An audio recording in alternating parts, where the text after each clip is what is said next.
everybody. So I wanted to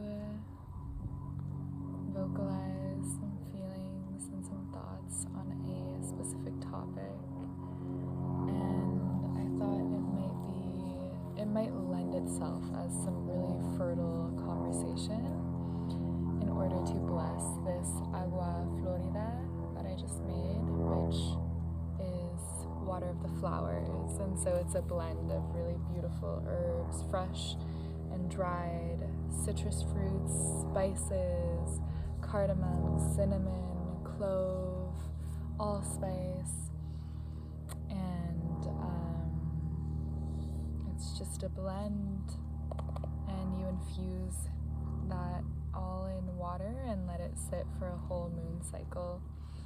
Agua Florida is used for limpias, spiritual cleansings, physical cleansing, altars, or smudging space, clearing densities and stagnant spirits.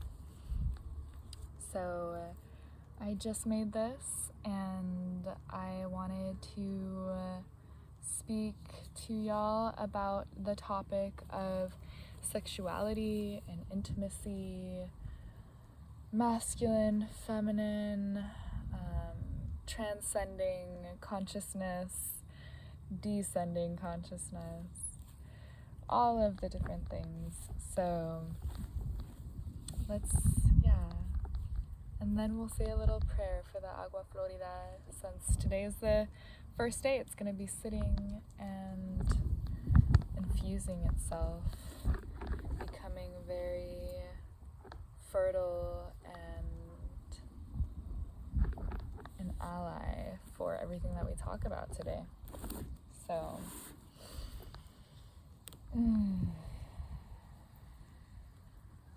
I wanted to just be very raw and honest and vulnerable in my speech. I have a dear friend who brought something to my attention. Well, rather, I'd been thinking about something, and then this dear friend brought it even further into my attention.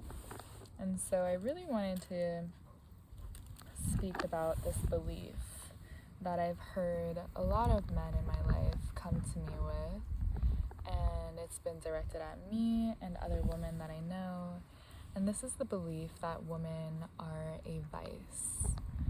Women are distractions from the path of a man. Women are temptations, and one should endeavor to release from all sexual desires or temptations. One should clear their mind, clear their body, clear their spirit of all of these temptations. And I have some feelings about that. And the first feeling is that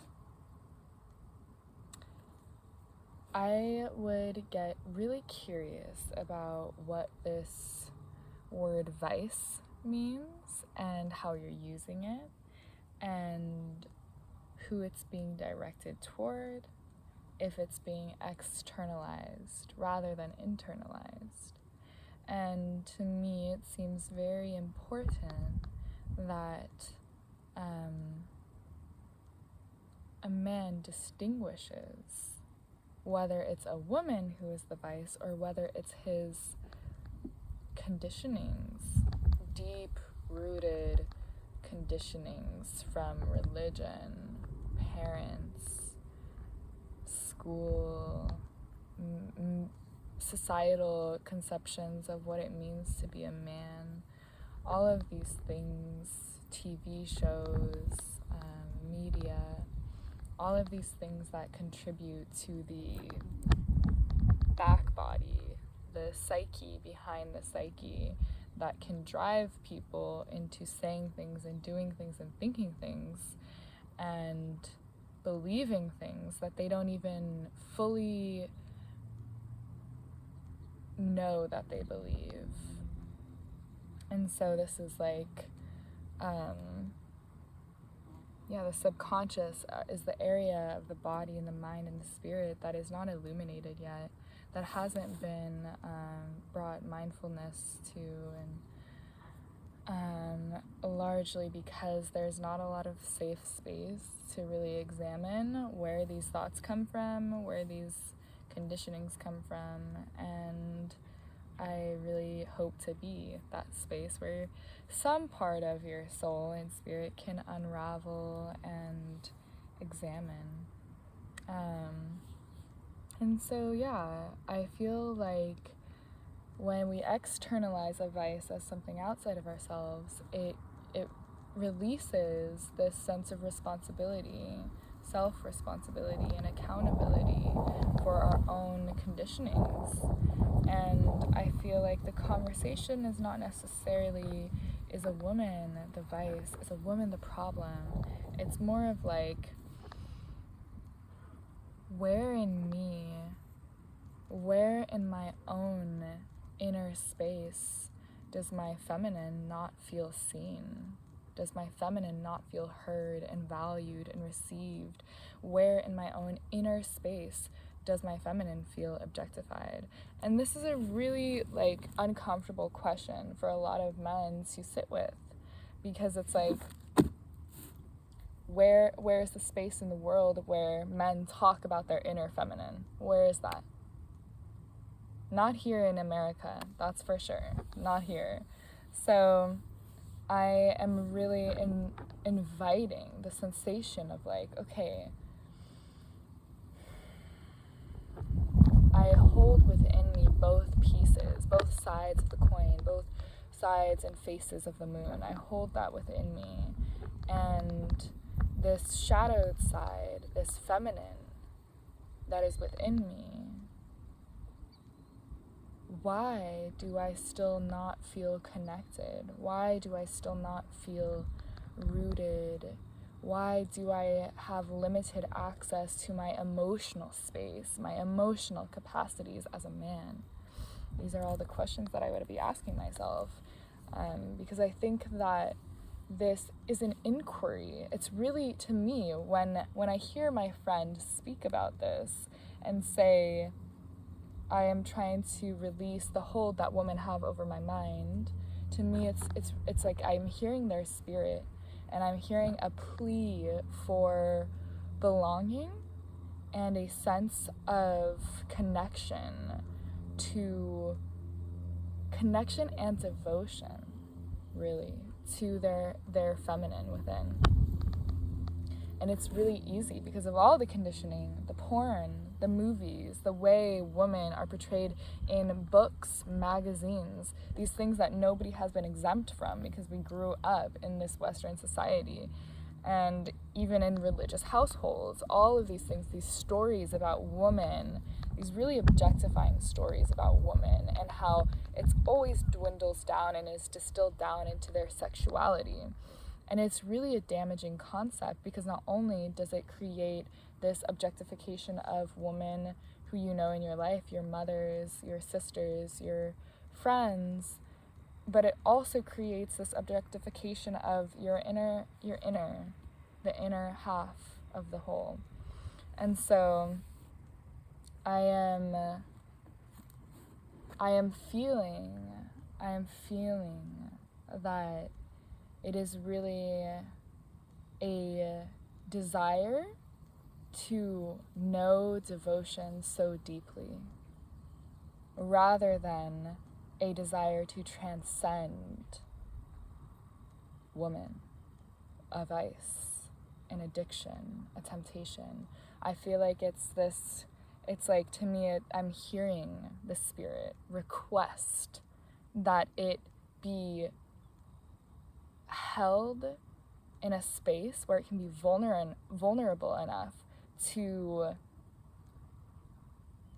plea, and to say, yes, I actually need devotion. My feminine, my inner emotional aspect of me needs to be seen. It needs to be nurtured and cared for. And I feel like it's just doing a really big disservice to yourself to feel like anything outside of yourself is really infiltrating or impacting your ability to concentrate on your path or to be focused. And my next question would be like, what is the end goal with releasing all of these desires, wherever they're coming from? What is the end goal to releasing all of these desires? And I can speak about what it means to be a woman. And what it means is to be in deep, profound relationship with the earth realm and everything that comes with the earth realm.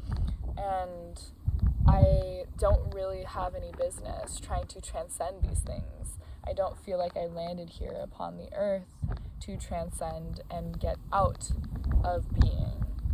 I'm actually here to be, and I'm here to intertwine myself and interface and be in an erotic relationship with all of these things that people demonize. All of these descending consciousness things: blood, food, sex, bodies, hair, scent, all of these things. To be in my feminine means to be in a deep, intimate connection and conversation with these things. And it does not mean that I look at them as vices. All of these things have sentience. Sexuality is a whole sentient experience, and how dare I speak about it as a vice? It's like, that is really the opposite of worship. That's the opposite of being of service to the feminine, is to be like, vice, transcend, let go of attachment. It's like, nah.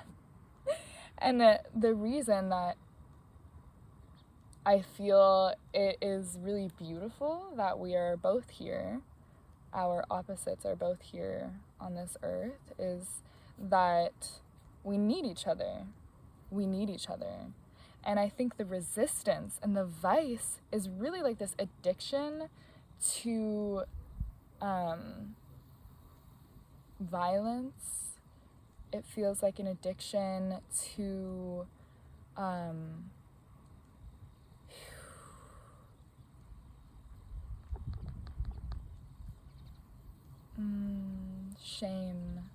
shame, feeling a lack of self-worth, feeling like you are not deserving to be in relationship to the feminine, feeling like insecurities about being able to provide for a woman, insecurities about being able to really give what a woman needs. And I feel like there's just so much fear in men, and not in a like shameful way. Like, I don't say this to shame men. It's really just what I feel, and of course this is just my perspective. But I really do get the sense that there's fear deep seated in the heart of a man. There's this fear of, I don't know if I'm worthy of this woman. I don't know if I'm worthy of providing this nurturing being everything that she's provided me. And when I speak about this, I'm really getting this parallel connection with the earth itself. And I would invite a man who has these perceptions to feel into his relationship with the earth, to feel into whether or not he objectifies the earth. if he exploits her resources, if he takes without offering. I feel like the true worship comes in the way that a man interacts with the natural world. Because the woman is just the spokesperson. The woman is the spirit. The woman is the culmination that can birth life and breath and a man's child into this world, a man's creative pursuits and creative energy. She has the alchemical reaction within her womb to birth that. And I think that the natural world is the fundamental, it's the foundation before you even are worthy, really, of being with a woman. It's like, how are you interacting with Mother, the earth? How do you walk on her? Do you tend to her? Do you speak to her? How are you in relationship with this mother, this earth mother that nurtures and provides you food and shelter and clothing and breath and life? And it's like really foolish to me that we are made of the earth. We are made of sexual desire. We are birthed from the sexual, the sensual, that experience we are birthed from. And it feels like kind of a waste of time to try and transcend that. And I feel that there's a trauma response. There's just a trauma response in men where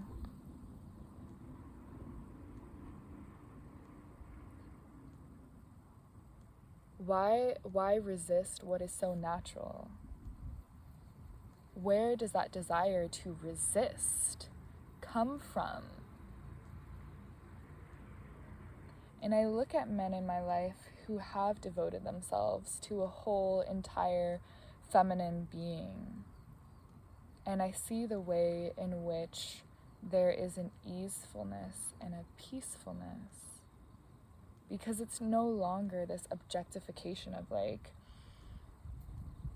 only seeing a woman as a source of sexual pleasure or sexual displeasure or sexual frustration. That's not the point anymore. It feels like when you really reach a certain threshold with a partner, with a woman, with a womb carrier, when you reach a certain threshold and you decide to move through it rather than to separate from it, you begin to understand that you're weaving yourself into a whole being.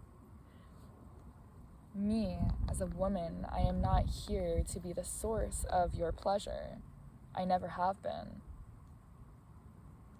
That's not my intention with anything I do. Any of the things I do is not to be the source of a man's pleasure. That is never has been my intention. And I know a lot of women who would say the same. And I know a lot of men who have the conditioning really deep inside of them that is what the woman is for. And it takes really actively disentangling yourself from these conditionings to understand the whole being that a woman is. And when you are in partnership and you reach a certain threshold and you spend 10, 15, 20, 30, 45 years with a feminine being, you understand that the layers are like 1,001 layers to the feminine besides her sexuality, including her sexuality, 1,001 layers. And these layers are so intricate and so complex and so sensual in nature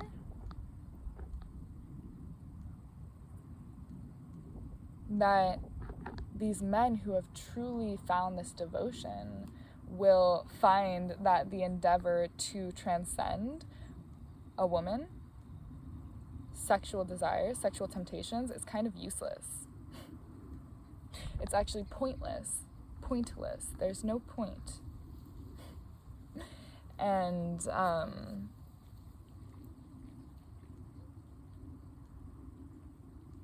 it's a hard thing to explain because it's really a somatic process. It's something that the body feels more than the mind thinks. And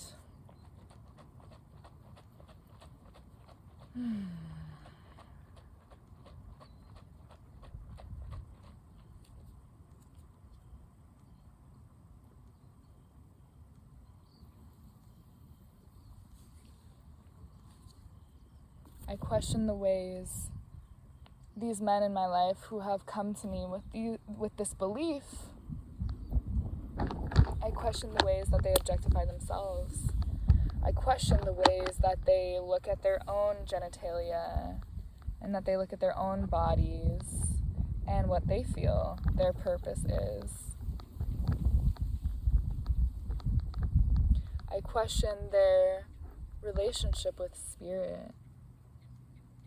How do you talk to spirit?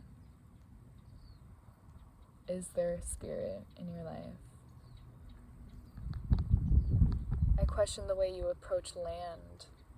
Do you romanticize or idealize about what a land holds for you? Do you feel like the land holds something only for you?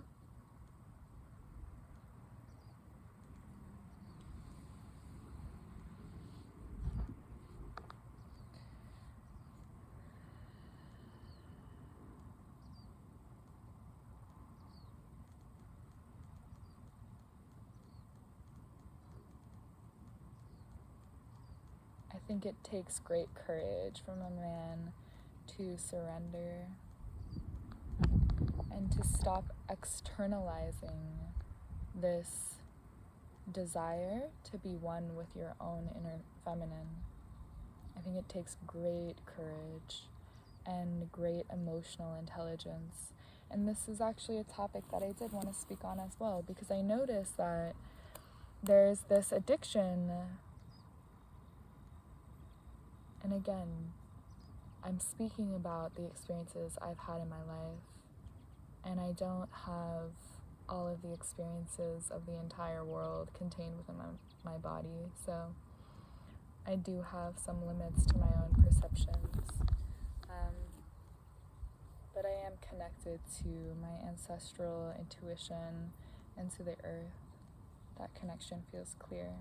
So, with that being said, I notice a pattern with a lot of men in that they are so far removed from their own emotional source, their own well of water, their own waters inside their body, the things that course through them that create grief and sadness and anger and passion and rage and joy, all of these things, these waters of the body. I've noticed that a lot of men don't have that intactness, and there is a desire to feel, and the easiest way to feel is to see somebody else feel. And I've kind of got the sense that there's a little bit of this like masochism energy to a situation. I've been in many situations where a guy is trying to understand, trying to feel, and the only way that they feel like they're able to do that is by making a woman cry, or seeing a woman cry, or trying to feel vicariously through her own emotions and expressiveness what sensation even feels like in for them. And I've seen this like become an addiction with a lot of men, is like, because I can't feel, I'm gonna make the woman close to me feel, and then I'm gonna look at her while she's crying so that I can get the sensation of grief, so that I can tap into my heart space. And it's kind of, this is like going really deep into the psyche. And so if it sounds unfamiliar, I invite you to sit with it and maybe examine the ways in which you endeavor to feel your inner feminine, how that comes out. And a lot of times I feel like it's really externalized. It's like, I'm just gonna make this woman cry because I can't fucking feel, and I'm honestly really envious. I'm envious, and I want to go to these depths within myself. And what better mentor than the feminine herself, you know? But this is a lie. It's a slippery slope. It's a lie. It's a doorway, but it really is, I feel, the first step is to claim, like, reclamation, a reclamation of your own needs. For a man to sit and say, I need this, I need you, I need love, I need nurturance, I need surrender. For a man to say that is a really, really sensual thing. It's a very sensual and vulnerable experience.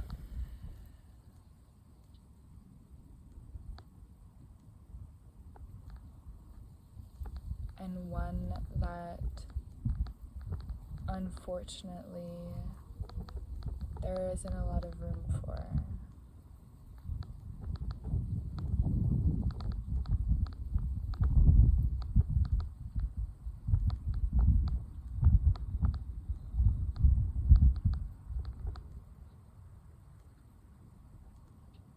I don't hear men in my life, especially the men that have this belief of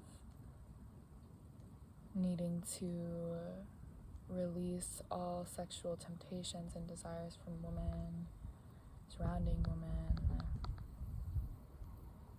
I don't hear these men talk about their needs, and I would be really curious to know, what do you need?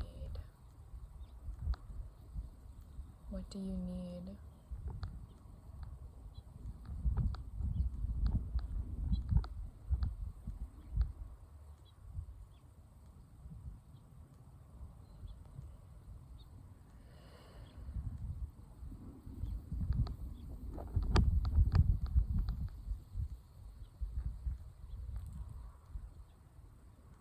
I recognize that the journey might be different for those with a womb and those without. I recognize that that journey toward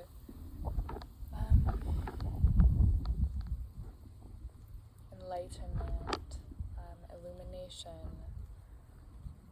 self-knowing might look very different. And I would be curious to hear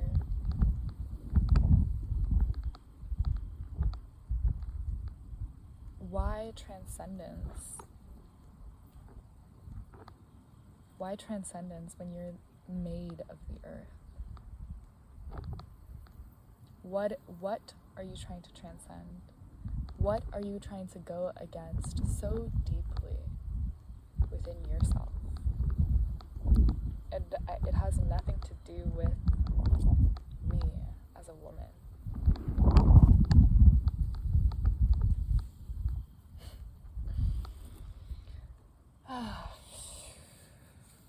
So,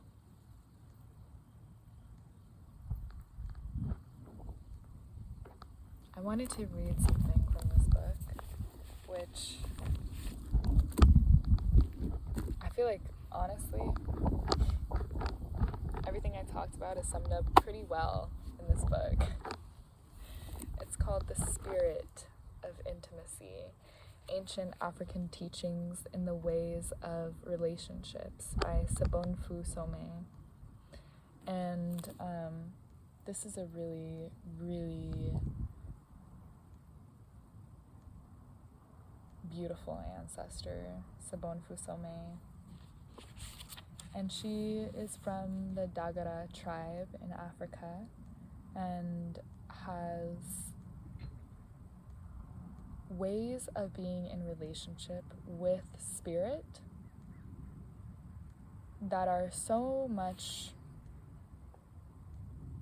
greater than the context that we in the Western world work with. So much greater, so much more vast and spacious.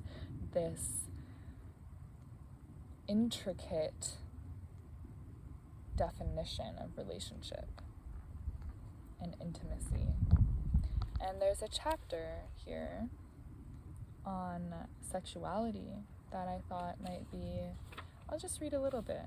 I'll read a little bit about it. Yeah. And I feel like it's so potent. No one can feel sexually who does not have in his or her bones something sacred. It's a very hard concept to explain, but the point is that there is an intimate connection between sex and the sacred. A person who is desperately drawn to sexual activity is in a lot of ways a person who is desperately trying to break into the spirit world. He thinks that the more he involves himself in sexual activity, the more he will find himself or find spirit. It never happens this way because it is done outside of a sacred context. However, his desire indicates a deeply rooted belief that something greater is there. And I think that this is another sign that it is impossible to separate or disassociate our lives from the sacred. We all have something in common, which is the craving for intimacy. Intimacy is a sacred thing. This is why I think that modern culture, in its advertising of sex, is actually, in a misguided fashion, advertising its longing for the sacred. If you accept that what everybody is craving is something sacred, and you see this huge billboard with all kinds of attractive sexual images, then behind that you can see a psyche longing to reconnect with something it knows has the power to heal. So in the midst of that, what can you do?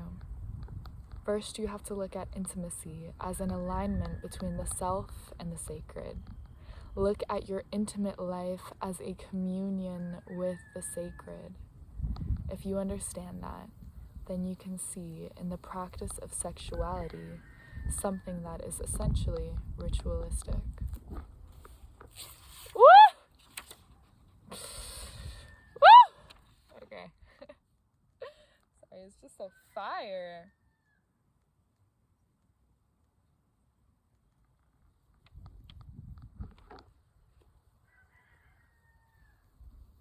The next chapter, The Illusion of Romance. We won't go there today, but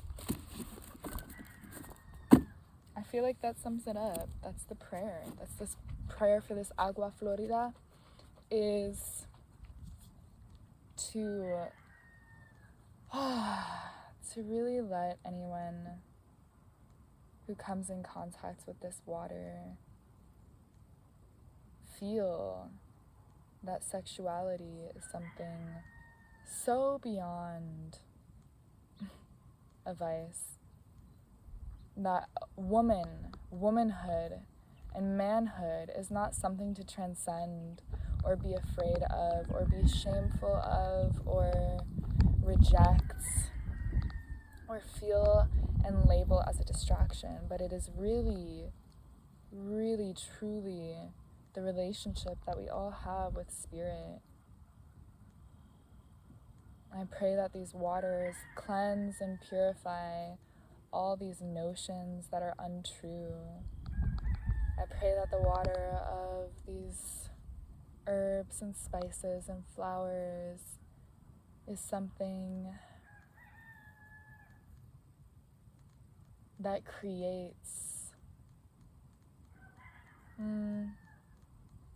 that brings back into being the intactness of what has already been.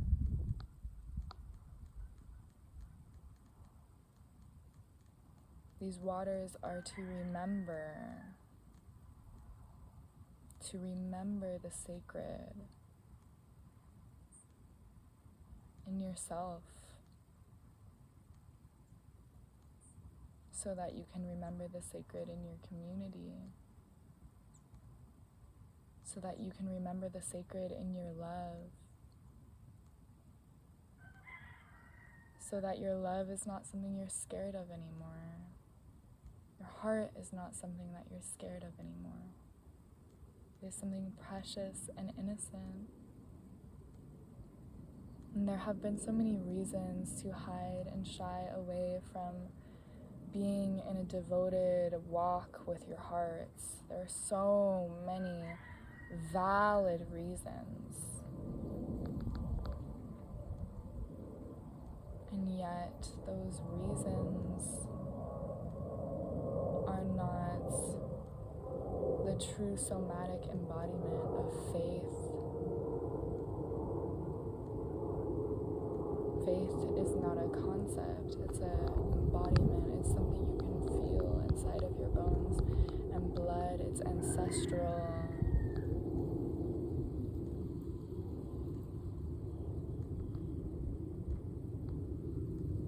And I pray that these waters are waters of soft and tender remembrance, softening into the ways that you've strayed far from spirit.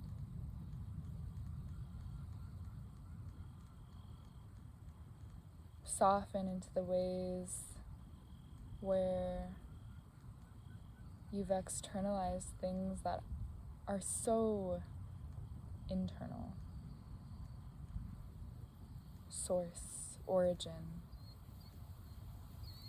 Soften.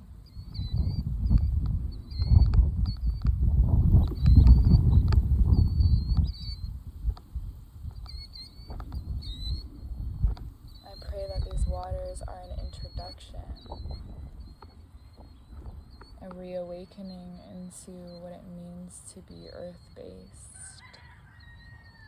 what it means for your body to actually have come from the earth.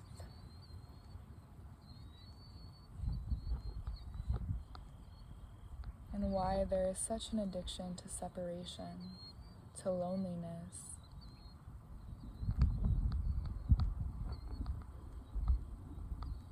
To pain, to suffering,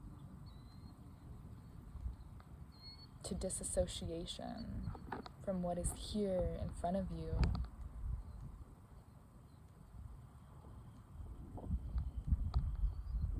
Life comes to life to embrace.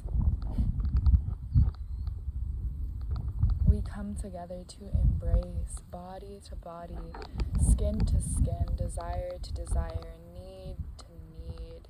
We are an interdependent species. We are in an ecology, interwoven, without even trying. There is no reason to separate or transcend what is here and what is natural. And so I bless myself with what is natural. I don't hide, I claim my needs. I am a sexual and sensual being, and I am so much more.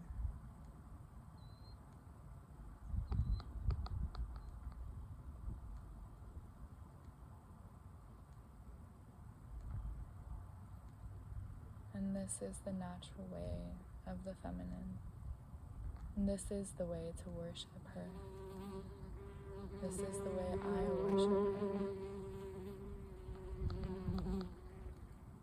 This is the way I bless my womb and my heart and my voice and my vision.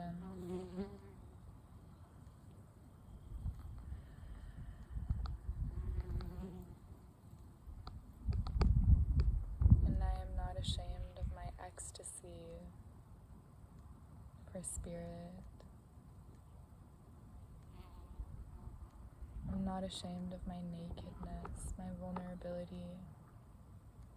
I'm not ashamed of my blood, or the ways that I want you.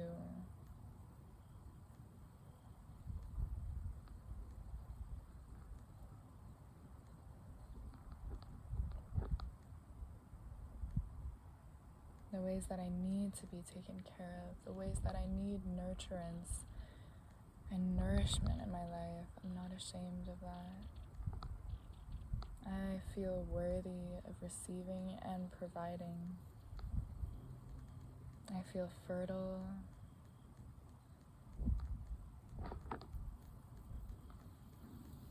And natural. And I don't want to run away or separate.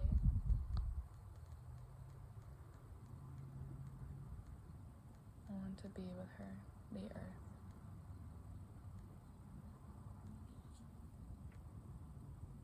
Ashe. May it be so, and so it is.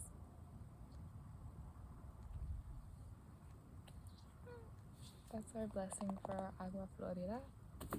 And that is also my blessing for the masculine. Let me know how you feel. And I will see you so soon.